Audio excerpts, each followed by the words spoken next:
meron po tayong natatalisod pa na ilan pang mga pangalan na hindi pa lumalabas, sir, sa kaalaman ng publiko. At we are pursuing these names until now.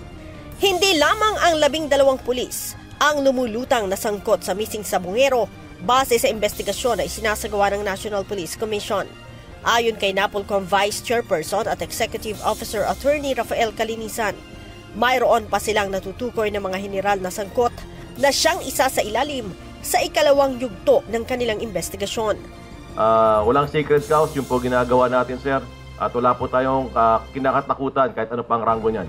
Kasama po siguro doon, sir, para aware na rin kayo. May mga general din tayo iniimbestigahan.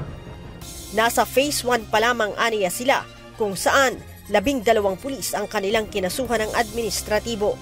Sir, siguro sagutin kita ng malupit na without revealing too much detail. Sabihin na lang natin, sir, 18 yung kinasuhan ni Totoy, 12 yung kinasuhan ng IMIS sa ating legal service. Pero tuloy-tuloy po, sir, ang investigasyon ng NAPOLCOM. Muli, tiniyak ng NAPOLCOM na wala silang pagtatakpan kahit na sino pa ang madiskubring sangkot sa pagtukot at pagpatay sa mga nawawalang sa Bungero. Ito pong National Police Commission is independent, not scared. We will not be cowed. We will not be bought. We cannot be bought. And lahat po, sir, ng dapat tamaan sa aming investigasyon ay tatamaan.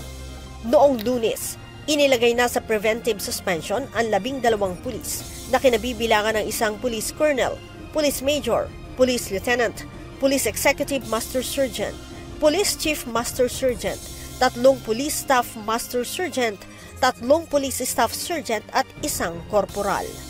Leia Ilagan, UNTV, News and Rescue. Diyos ang aming sandigan, serbisyo publiko ang aming pinahahalagahan.